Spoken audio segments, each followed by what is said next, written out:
siang, Romo. Semoga kita semua selalu diberkati oleh Tuhan ya. Senang bisa berjumpa kembali meskipun melalui ruang Zoom meeting dengan Ibu Bapak dari Budu Korman ya, Guyuban Devosi Keraiman Ilahi Paroki Santo Yakobus Citraland ya. Senang bisa melihat Ibu Bapak meskipun lewat Zoom meeting dalam kondisi sehat. Ya, semoga kita selalu diberkati oleh Tuhan dan diberikan rahmat kesehatan yang baik. Ya. Amin. Makasih, Romo. Ibu bapak dan saudara yang terkasih dalam Tuhan, Opa Oma yang terkasih ya. Eh, Hari ini sesi kita hari ini bicara tentang menjadi garam dan terang dunia. Ini masih terkait dengan masa Paskah ya. Jadi kita bicara tentang bagaimana Allah sungguh-sungguh telah mewahyukan dirinya bagi kita, keselamatan kita, dan memberikan dirinya untuk senantiasa selalu menebus dosa-dosa kita. Bapak dan saudara-saudara yang dikasihi Tuhan, ketika kita melihat dewasa ini, memang maaf ya, saya nggak pakai tampilan ya. Jadi saya, Ibu Bapak dan saudara yang terkasih, kalau kita melihat dewasa ini, dunia kita ini, ya kita bersyukur sebenarnya ya, karena dunia sudah semakin maju, ya. Alat komunikasi, teknologi, dan sebagainya juga semakin maju. Kalau kita melihat ya bahwa teknologi itu selalu berkembang, setiap saat selalu berkembang. Ya, terbukti apa? Kita melihat barang-barang elektronik ya, HP, laptop, dan sebagainya, komputer, dan sebagainya selalu berkembang. Ya, selalu berkembang dan selalu terus update yang baru-baru terus ya, selalu seperti itu. Dan bahkan dewasa ini ya hampir semua orang sudah yang namanya paham soal media sosial ya, paham soal media sosial. Sekarang coba kita lihat ya, di sini kan kebanyakan ibu bapak yang usia-usia juga sudah senior ya, kelompok senior paroki, mari disebut kelompok senior paroki ya, sudah usia senior tapi masih bisa, artinya bisa untuk Zoom meeting ya, ya meskipun mungkin ada yang bantu sama cucunya atau sama anaknya ya, tapi setidaknya sudah membiasakan diri dengan Zoom meeting ya. Bahkan saya yakin ibu bapak yang ada di sini pun juga terbiasa dengan namanya YouTube ya. YouTube ya, YouTube ya. Saya punya tante di rumah itu juga sama ya, meskipun usia sudah 70 lebih sekarang tuh. Waduh, ya ada YouTube di rumah itu ya. Bahkan ada WiFi. Wah, ada WiFi di rumah saya, ada WiFi ya. Si tante saya meskipun hidupnya sendirian, wah nggak kesepian karena apa? Ada WiFi di rumah. Saya yakin di rumah bapak ibu juga ada WiFi di rumah. Jadinya meskipun mungkin pagi, siang, anak cucunya pada bekerja ya, atau pada sekolah, asisten rumah tangganya juga sibuk sendiri, karyawan-karyawannya sudah sibuk, ibu bapak masih bisa menikmati YouTube setidaknya itu ya, bisa menikmati YouTube. Ada khotbah dari Romo Joni, khotbah dari mana yang suka sekarang itu apa namanya yang Budi Samadi itu ya, atau mungkin ya, ya karena lagu-lagu rohani dan sebagainya, atau mungkin juga melihat lagu-lagu masa kini atau film-film masa kini gitu ya, di Omen. Waduh. Ya filmnya ya luar biasa ya, seperti itu, artinya ya inilah dunia kita ya, dunia kita saat ini seperti ini ya. Siapa yang eh, nggak paham teknologi akan disebut dengan gagap teknologi atau gaptek. Namun di tengah dunia yang semakin berkembang ini ternyata menyimpan banyak kegelisahan juga ya. Ada kegelisahan-kegelisahan juga. Karena yang namanya iblis atau setan sekarang bukan lagi seperti dulu. Kalau dulu iblis atau setan digambarkan selalu dengan ya hal-hal yang menyeramkan ya. Iblis itu digambarkan selalu dengan wajahnya jelek ya, ada tanduknya dua di sini, lalu ada pakai tongkat ya, ada kayak Neptunusnya gitu dengan kayak tombak-tombak begitu, terus ada di pantatnya itu ada apa, ada ekornya ya, gitu digambarkan. Sekarang tidak, iblis itu bisa berupa berbagai macam ya, berbagai macam. Godaan-godaan pun juga berbagai macam sekarang. Bahkan ya, kalau kita nggak hati-hati, kita bisa terjebak di dalamnya. Kelihatannya rohani, kelihatannya baik, tapi ternyata ada unsur-unsur yang tidak baik. Ya mungkin kita sudah mengenal, mungkin mendengar juga ya di sini sekarang banyak pengajaran-pengajaran juga yang ternyata isinya menyimpang dari ajaran nilai-nilai Katolik, Kristenan, ya bahkan menyimpang jauh, menghalalkan berbagai macam hal yang dirasa baik, ya padahal tidak benar secara moral, misalkan seperti itu. Itu banyak sekali terjadi. Dan itu ada di media sosial. Makanya kalau kita nggak hati-hati, kita bisa terjebak di dalamnya. Maka dari itu saya katakan sekarang iblis caranya bermacam-macam, ya berbagai macam dengan berbagai bentuk ya saat ini. Maka ibu bapak dan saudara terkasih dalam Tuhan, sebelum kita masuk menjadi garam dan terang, baik kalau kita mengenal terlebih dahulu akan yang namanya godaan dan dosa. Ya, kita mengenal terlebih dahulu apa yang namanya itu godaan dan dosa. Ya, firman Tuhan mengatakan bahwa iblis itu digambarkan sebagai singa yang mengaum-ngaum di padang gurun ya, mencari mangsanya. Nah, ini ya. 1 Petrus 5 ayat 8. Dan kalau kita bicara soal iblis yang suka menggoda, bicara soal godaan ya, ternyata iblis itu menggoda jauh dari zaman Yesus dulu. Ya. Bahkan sebelum Yesus pun sudah ada godaan itu ya. Lihat Adam dan Hawa jatuh dalam godaan dan dosa. Begitu pula dengan ketika zaman Yesus, Yesus pun digoda oleh iblis ketika berpuasa 40 hari di padang gurun. Tapi puji syukur Tuhan Yesus tidak jatuh dalam dosa. Dia tetap kuat dalam menghadapi godaan. Meskipun dia digodai, dicobai oleh iblis saat itu.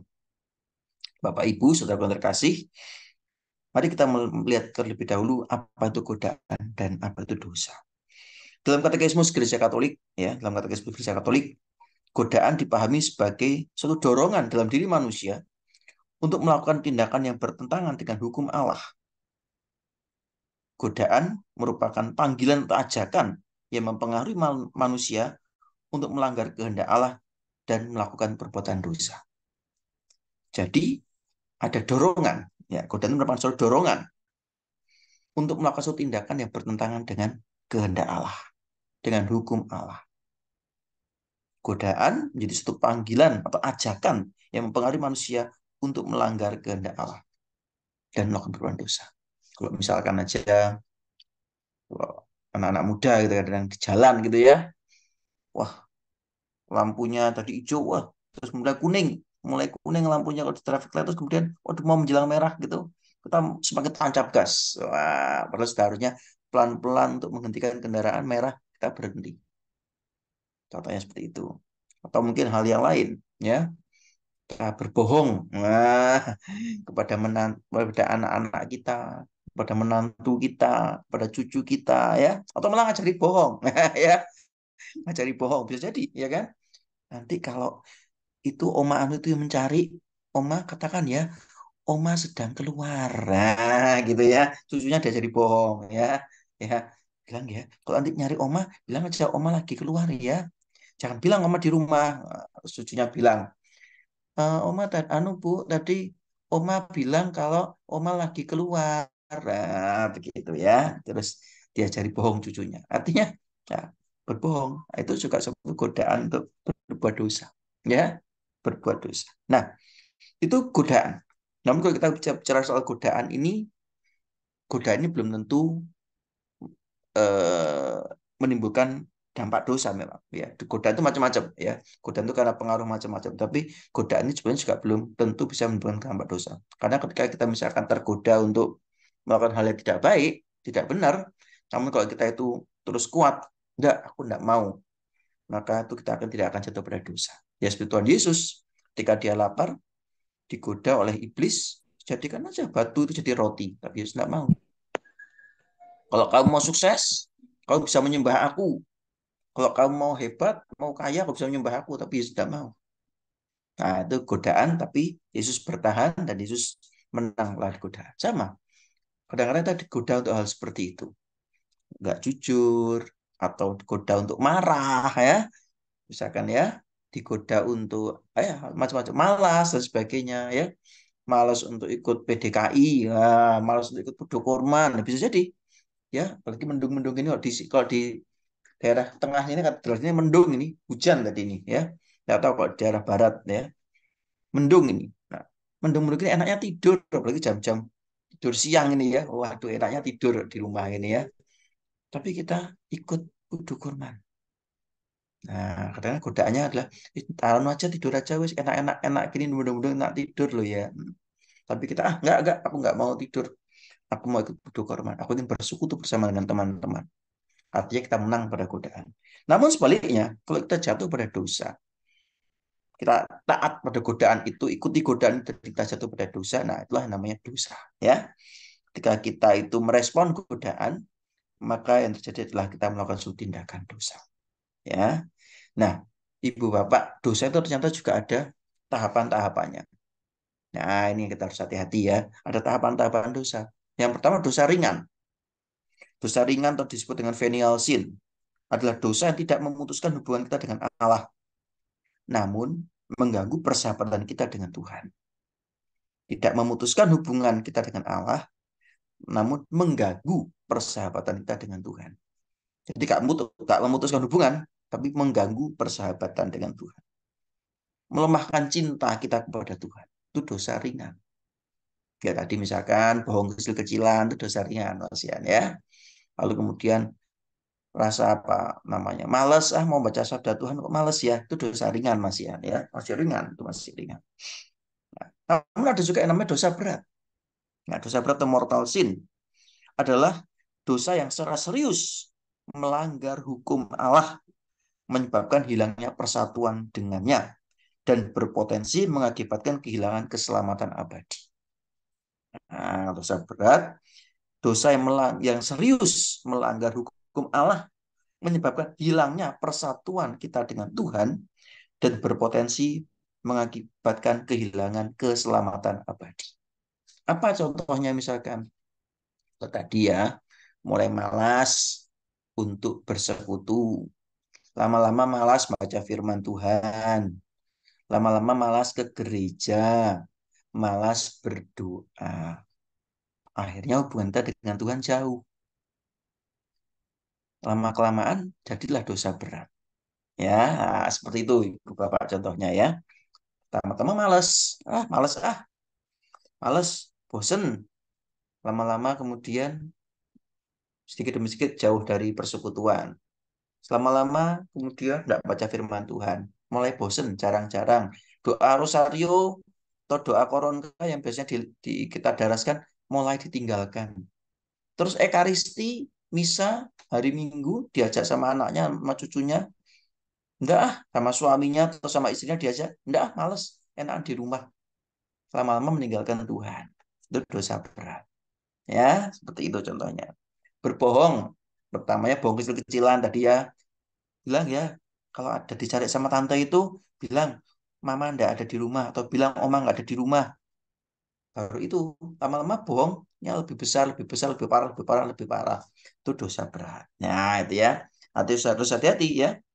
Ya, harus hati-hati dengan dosa berat ini ya. Nah, lalu ada lagi dosa yang satu lagi. Ada dosa ringan, dosa berat, ada dosa khusus. Ada dosa khusus. Apa itu dosa khusus? Dosa melawan Roh Kudus. Itu dosa khusus. Ya, dosa melawan Roh Kudus. Artinya apa dosa melawan Roh Kudus? Adalah dosa yang secara khusus menentang karya Roh Kudus dalam mengundang pertobatan dan pengampunan. Dosa yang secara khusus menentang karya Roh Kudus dalam mengundang pertobatan dan pengampunan. Anaknya bilang, "Mah, ayo mah ngaku dosa mah." Enggak, males mama. Mama enggak mau ngaku dosa, males. Entah apa ngaku dosa. Toh Romonya juga berdosa kok. Nah, ke gereja mah. Enggak, males. Untuk apa ke gereja? Mama enggak mau ke gereja. Benci sama gereja. Ayo pak, berdoa rosario pak. Enggak, males, males. Sudah, enggak mau. Nah, lama-lama jauh dari Tuhan, lama-lama juga enggak ngaku dosa, enggak mau ekaristi dan sebagainya. Itu semakin lama semakin kita bisa-bisa dosa menentang Roh Kudus. Jatuh dalam dosa-dosa. Ya, dan tidak pernah mau bertobat. Nah, itu dosa menentang Roh Kudus. Ya, maka harus hati-hati Ibu Bapak ya, saudara-saudari dengan dosa-dosa ini ya. Zaman sekarang pun bentuk-bentuk dosa ini bisa kita lihat dalam berbagai macam bentuk godaan. Misalkan aja ya tadi itu ya, salah satunya adalah eh, perkembangan teknologi yang bisa berdampak positif, bisa juga berdampak negatif, ya. Atau kayak hidup materialisme, konsumerisme, ya. Hobinya membeli barang-barang yang mewah dan mahal, padahal nggak perlu, ya. Sudah punya tas, ya, yang buatan dari Eropa, punya satu, masih kurang, harus punya 5. Nah, soalnya tetangga saya punya 5, saya harus lebih dari 5, harus punya 10 saya. Nah, ya kan? Mobil loh, perlu satu-satu mobil ya. Untuk suami satu, untuk istri satu, anaknya ada 3, ya mobilnya 3, berarti 5. Untuk karyawan, untuk pegawai, untuk asisten rumah tangga satu sendiri, mobilnya 6. Waduh. Ya, ini misalkan seperti itu ya. Jadi berfoya-foya ya, materialistis ya, konsumerisme, hedonistik ya, senangnya yang enak-enak, yang nikmat-nikmat ya. Hati-hati ya. Kalau sedang yang seperti ini lama-lama kita bisa jatuh sakit ya. Individualisme. Ya, kalau di Budo Korman saya yakin tidak ada individualisme ya. Semuanya guyup rukun ya. Egosentrisme, egois ya. Aku pokoknya maunya menang sendiri. Tidak mau disalahkan oleh orang lain. Di rumah juga sama ya. Dinasihati sama anaknya, sama menantunya marah ya. Wah, enggak terima. Jauh lebih ngerti dari kamu. Papa ini jauh lebih ngerti dari kamu. Ya, itu ya bisa jadi seperti atau sebaliknya sebagai anak enggak mau ditegur orang tuanya, ya. Kamu kemana aja sih kok selalu pulang malam? Wah, urusan saya, Pak. Urusan saya. Papa mama kan nggak tahu urusan anak muda. Oh, begitu kadang-kadang juga seperti itu ya. Nah ini. Lalu kemudian ketergantungan pada teknologi dan media sosial. Ya tadi ya soal media sosial. Ya boleh kita apa selalu update ya media sosial. Bahkan beberapa romo itu sekarang jadi YouTubers. Boleh, boleh saja. Tapi jangan lupa yang pokok ya. Apa yang pokok adalah kehadiran. Nah, itu penting ya. Lalu rasa takut dan khawatir itu juga bisa berdampak dosa. Hati-hati ya. Ini godaan-godaan zaman sekarang yang bisa berdampak dosa. Orang yang takut, takut macam-macam, khawatir akan macam-macam. Takut akan masa depan, ya terlalu berlebihan. Takut akan apa? Kematian termasuk yang terlalu berlebihan ya. Takut akan hal-hal yang apa? Halusinasi gitu ya, yang berlebihan. Ini juga harus diwaspadai. Ya. Takut macam-macam. Nah ini, khawatir. Sehingga kita membuat kita tidak percaya sama Tuhan. Ini juga bisa membuat kita berdosa. Serakah, ya, serakah itu juga bisa membuat kita berdosa. Dan banyak lagi. Maka mari kita belajar dari para kudus, Bapak Ibu, Saudaraku yang terkasih. Belajar dari para kudus bagaimana mengatasi godaan dan dosa.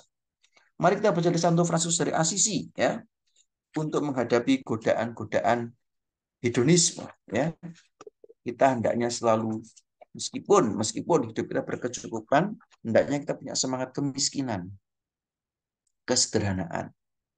Meskipun mungkin kita hidup di Gera Family, di Citraland, di Pakuwon, kok di daerah sini di mana katedral sini ya mungkin di daerah-daerah Jalan Tamrin, Jalan mana WR Supratman itu kan daerah daerah elite ya. Mas kita hidup di situ tapi hiduplah dalam kemiskinan dan kesederhanaan. Miskin itu bukan berarti nggak boleh punya sesuatu ya tidak. tapi hiduplah dalam kesederhanaan. Hiduplah dalam pengorbanan dan pelayanan.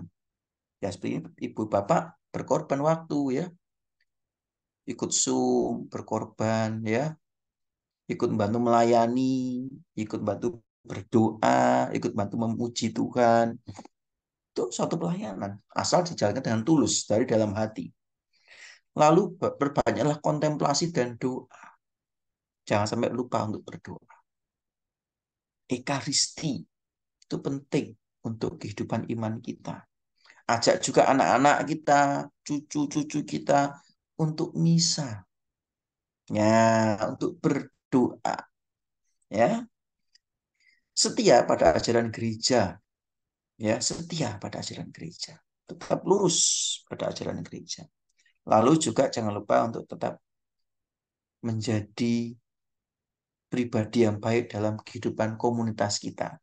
Ya, entah di keluarga kita, ya, di komunitas kita, hendaklah menjadi pribadi yang baik, yang menyenangkan. Prinsip-prinsip inilah yang mengajarkan untuk mengatasi godaan-godaan ala Fransiskus dari Asisi. Ya, begitu ya. Begitu pula dengan Santo Agustinus. Santo Agustinus lebih menekankan pada bagaimana manusia sadar bahwa dirinya adalah makhluk yang berdosa, sehingga perlu pertobatan. Santo Agustinus menekankan perlunya pertobatan agar supaya kita bisa melawan godaan atau dosa. Ya. Lalu perlunya kita dibimbing oleh Allah sendiri. Maka sekarang dalam media sosial ini juga banyak ya cara-cara kita untuk dibimbing oleh Allah melalui apa? Video-video dari romo-romo, dari suster, dari penginjil-penginjil juga, pengarang-pengarang yang dari para apa namanya itu pemateri-pemateri, misalkan ada Pak Broto apa segala itu kan orang-orang awam yang juga diberi karunia khusus untuk mewartakan sabda Tuhan. Mungkin kita bisa mendengarkan ya bagaimana mereka ini juga men-sharingkan sesuatu dan sebagainya supaya kita juga selalu mendengarkan sabda Tuhan. Selalu mengerti, memahami apa sih sabda Tuhan dalam diriku. Juga melalui doa-doa kita. Ya, melalui doa-doa kita. Kita dibimbing oleh Allah sendiri. Lalu juga selalu mengadakan pertobatan hati. Nah, maka jangan lupa untuk mengaku dosa, Bapak ya. Jangan mengatakan, waduh aku tuh nggak punya dosa. Nggak punya dosa ya. Sehingga kita nggak ngaku dosa. Lalu dari Santa Teresa dari Avila, kita bisa belajar tentang bagaimana kita cara berdoa. Berdoa yang baik, yaitu kita masuk dalam kamar, ya, kita memuji Tuhan, seperti tadi itu bagus sekali ya. Meskipun lewat Zoom meeting ini ada gambar apa sakramen Maha Kudus, mungkin kita bisa berkonsentrasi melalui itu juga bisa. Sambil kita memejamkan mata, kita berdoa, kita meditasi, berkontemplasi pribadi dengan Tuhan, ya. Lalu menyucikan diri dalam pertobatan terus-menerus, ya, seperti juga Agustinus tadi ya. Lalu juga kesetiaan. Nah, dalam hal-hal yang rohani, ya, perlu ada kesetiaan. Maka doa itu rutin. Nah, seperti kita makan rutin, ya, mandi rutin, maka doa harus rutin, ya, sehingga kita selalu diperbarui oleh sabda Tuhan. Ya, lalu kita tetaplah bersukacita, bersyukur. Nah, kalau kita bisa bersyukur, Ibu Bapak dan saudara yang terkasih dalam Tuhan, maka kita juga akan selalu bersukacita dalam pengharapan. Meskipun sudah senior paroki, tapi tetap bersukacita. Sehingga anak-anak, menantu, cucu, dan sebagainya juga mengalami rasa sukacita itu. Wah, oma, opa selalu ceria ya, meskipun sudah tua, sudah senior. Nah, ya. Anak-anak pun juga demikian sama. Ya.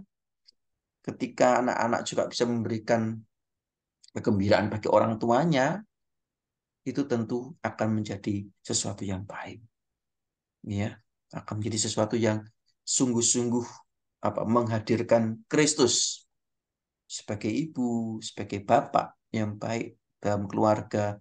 Hadirkanlah Kristus supaya di rumah Anda Kristus sungguh-sungguh hadir. Nah, itu ya. Maka dari itu hendaknya kita dalam hidup kita ya belajarlah dari santo-santa ini dalam menghadapi godaan dan dosa, agar supaya kita sungguh-sungguh terhindar dari godaan-godaan. Dan akhirnya mari kita sekarang masuk dalam bagaimana kita menjadi garam dan terang dunia. Firman Tuhan dari Injil Matius pasal 5 ayat 13-16 mengatakan, ini saya bacakan ya. Matius 5, 13-16 mengatakan, kamu adalah garam dunia, tapi jika garam itu menjadi tawar, dengan apakah ia akan diasinkan? Tidak ada gunanya lagi selain dibuang dan diinjak-injak orang. Kamu adalah terang dunia. Kota yang terletak di atas gunung tidak mungkin tersembunyi.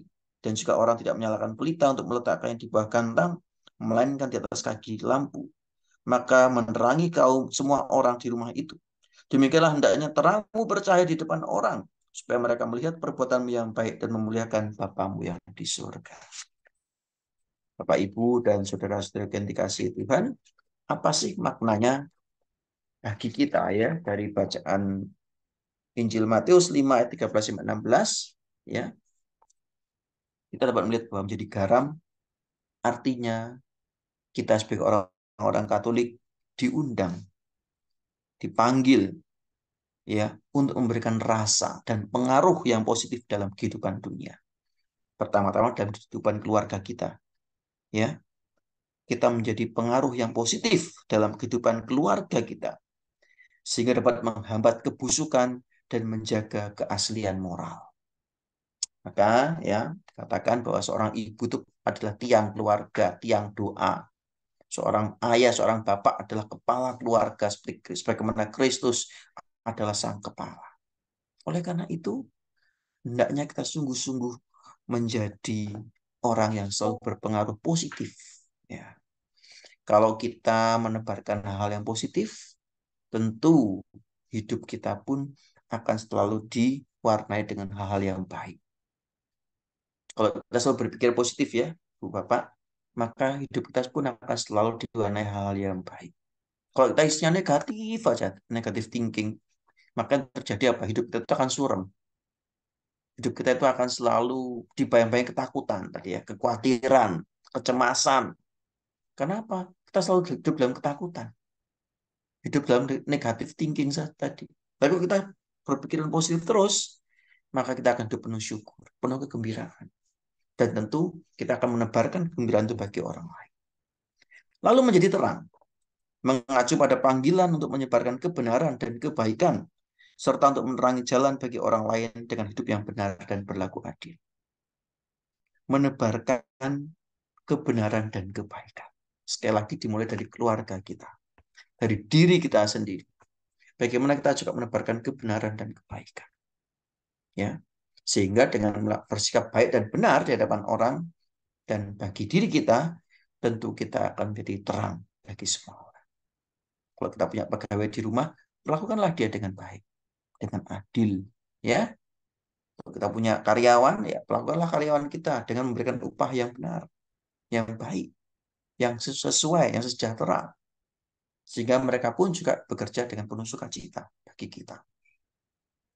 Kalau kita bagi seorang karyawan, ya berlakulah menjadi karyawan yang baik, sehingga kita selalu disayang oleh atasan kita. Kita menjadi berkat bagi sesama kita. Kalau kita seorang oma atau opa, jadilah kakek dan nenek yang baik bagi anak, bagi cucu kita, bagi menantu kita. Kalau kita seorang anak, jadilah anak yang baik supaya orang lain pun juga bisa merasakan kasih Allah melalui diri kita. Anak-anak pun diberkati oleh Tuhan untuk menjadi pelita yang bernyala, terang yang bernyala bagi orang tuanya. Oleh karena itu, hendaknya kita selalu memancarkan terang.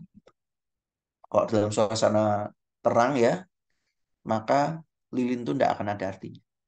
Namun di tengah kegelapan, lilin itu berarti. Sama dengan diri kita.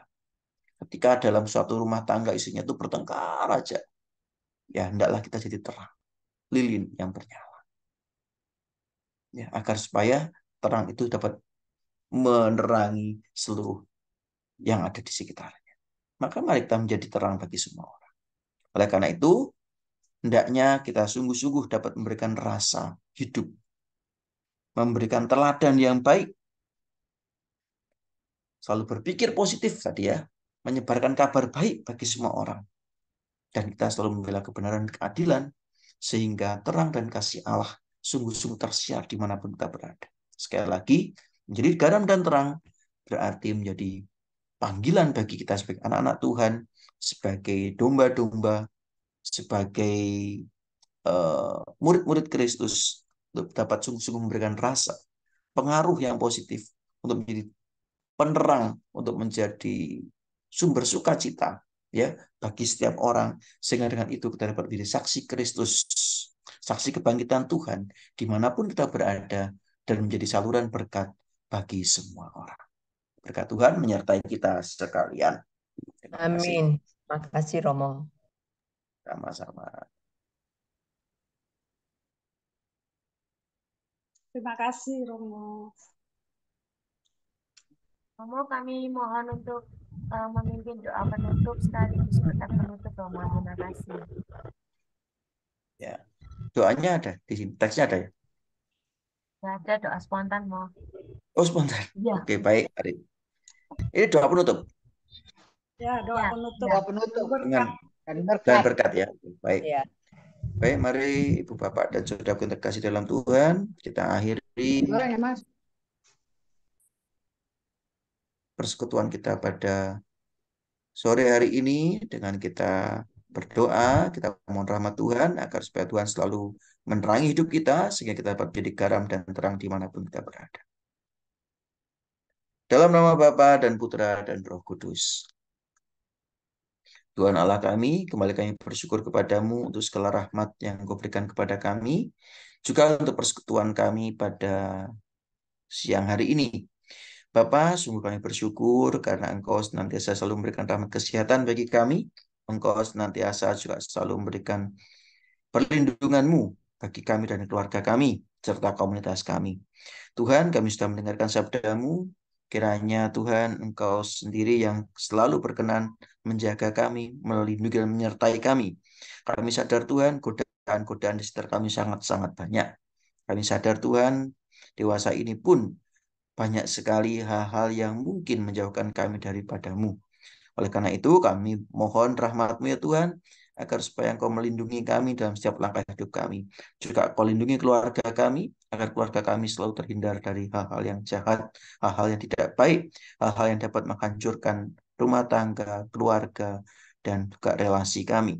Bapa yang kudus, akhirnya kami mohon berkat-Mu Tuhan, agar supaya Engkau senantiasa selalu hadir dalam setiap langkah hidup kami, dalam diri kami, dalam keluarga kami, dalam komunitas kami, dan juga dalam masyarakat kami.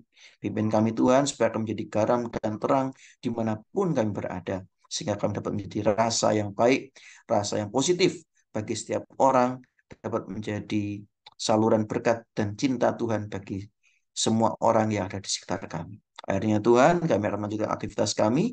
Kiranya Kau berkati aktivitas pada hari ini, sehingga kami dapat menjalankannya dengan baik, sesuai kehendak dan rencana-Mu saja. Berkatlah kami pula dengan rahmat kesehatan yang baik pula Tuhan, juga keluarga, sanak saudara, dan komunitas kami. Semua doa ini kami serahkan dalam tangan-Mu, sebab Engkaulah Tuhan kami, kini dan sepanjang segala masa. Amin. Tuhan bersamamu. Dan bersama. Semoga kita sekalian selalu diberkati oleh Allah yang Maha Kuasa, Bapa dan Putra dan Roh Kudus. Amin. Ya, Makasih Romo. ya sama-sama.